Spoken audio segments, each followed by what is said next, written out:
శ్రీ గురుభ్యో నమః. 8వ అధ్యాయం 5వ శ్లోకం. ఈ శ్లోకము మానవ జీవిత పరమార్థాన్ని, మరణ సమయ ప్రాధాన్యతను వివరించే అత్యంత కీలకమైన శ్లోకం.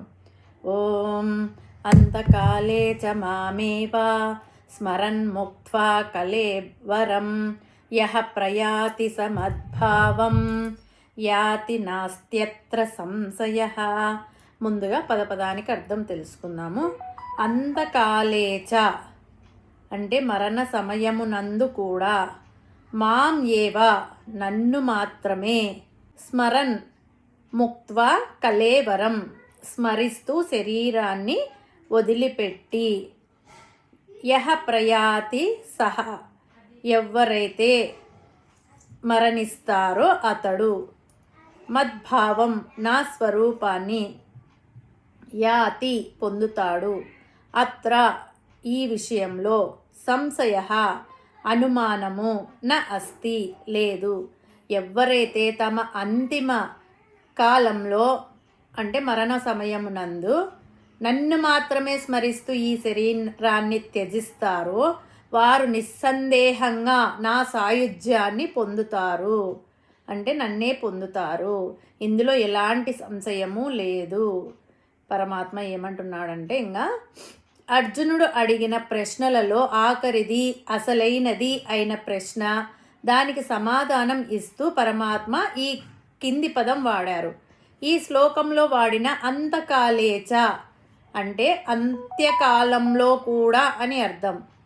కేవలం అంత్యకాలంలోనే అని అర్థం చేసుకోకూడదు. మరణ సమయంలో కూడా ఎవరైతే పరమాత్మను స్మరిస్తూ ఈ శరీరాన్ని వదిలిపెడతారో వారు ఆ పరమాత్మ స్వరూపాన్ని పొందే అవకాశం ఉంది. ఎవరైతే జీవితమంతా నిష్కామ కర్మలు చేస్తూ ఎటువంటి కోరికలు లేకుండా కేవలం భగవంతుని కొరకు మాత్రమే ఉపాసన చేస్తారో అని అర్థం. ఎప్పుడు ఏవేవో కోరికలు కోరుతూ వివిధ దేవతలను ఉపాసించే వారు కాదు. జీవితకాలమంతా భగవంతుణ్ణి స్మరిస్తూ అంత్యకాలంలో కూడా స్మరించేవారు అని అర్థం. ఇలా ఎందుకు చెప్పారంటే, జీవితకాలమంతా పరమాత్మను స్మరిస్తూ ఉంటే అదే అలవాటు ప్రకారం అంత్యకాలంలో కూడా పరమాత్మను స్మరిస్తారు అని చెప్పాడు పరమాత్మ. జీవితాంతం ఎలా బ్రతికినా పర్వాలేదు, చనిపోయే ముందు ఒకసారి దేవుడి పేరు చెప్తే సరిపోతుంది కదా అని కొందరు భావిస్తారు. కానీ అది తప్పు. ఈ శ్లోకం వెనక ఉన్న మానసిక ఆధ్యాత్మిక రహస్యం వేరే ఉంది. అభ్యాసం లేనిదే అంతిమ స్మరణ సాధ్యం కాదు. మరణ సమయం అనేది తీవ్రమైన శారీరక బాధ, మానసిక భయంతో కూడుకున్నది. ఇంద్రియాలన్నీ విఫలమవుతున్న ఆ క్లిష్ట సమయంలో మనస్సుకు జీవితాంతం దేనిపై ఎక్కువ వ్యామోహం ఉంటే, అంటే పిల్లలు, ఆస్తి, కోరికలు, వాటి మీదే ఉంటే అవే గుర్తుకు వస్తాయి తప్ప భగవంతుడు గుర్తుకు రాడు. కంప్యూటర్ను షట్ డౌన్ చేసేటప్పుడు బ్యాక్గ్రౌండ్లో రన్ అవుతున్న ప్రోగ్రామ్స్ ఎలా సేవ్ అవుతాయో, మనిషి చనిపోయేటప్పుడు అతని జీవితకాల వాసనలు, సంస్కారాలు అంతిమ ఆలోచనగా మారుతాయి. కాబట్టి చివరి క్షణంలో భగవంతుడు గుర్తుకు రావాలంటే జీవితాంతం భగవత్ చింతన అనే సాధన చేసి ఉండాలి. రోజువారి పనులు చేస్తూనే అంతర్లీనంగా భగవన్నామ స్మరణను అలవాటు చేసుకోవాలి. బంధాలు, వస్తువులపై మితిమీరిన వ్యామోహాన్ని తగ్గించుకోవాలి. లేదంటే చివరి క్షణంలో అవే గుర్తొచ్చి మనల్ని కిందకు లాగుతాయి. ఉదయము, సాయంత్రం కనీసం కొద్దిసేపైన ధ్యానం లేదా నామస్మరణ చేయడం ద్వారా మనస్సును పరమాత్మ వైపు మళ్లించే శిక్షణ ఇవ్వాలి. ఈ శ్లోకం మరణం గురించి మాత్రమే కాదు, ఎలా జీవించాలో నేర్పుతుంది. జీవితాంతం పవిత్రంగా దైవ చింతనతో బతికిన వాడికి మాత్రమే అంతిమ క్షణంలో భగవంతుని స్మరణ సాధ్యమవుతుంది. ఆ స్మరణే అతనికి జనన మరణ చక్రం నుండి విముక్తిని ఇస్తుంది.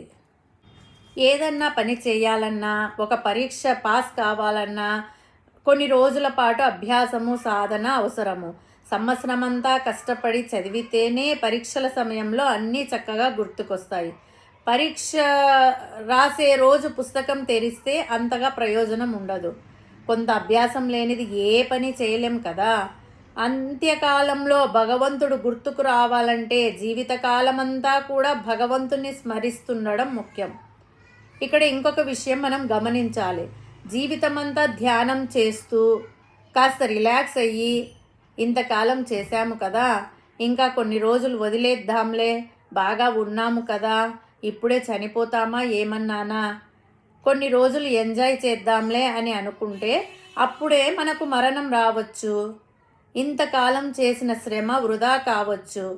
అన్ని మెట్లు జాగ్రత్తగా ఎక్కి ఇంక ఒక్క మెట్టే కదా అని అజాగ్రత్తగా ఉంటే ఆ మెట్టు మీద నుండి జారి కిందకొచ్చి పడతాం.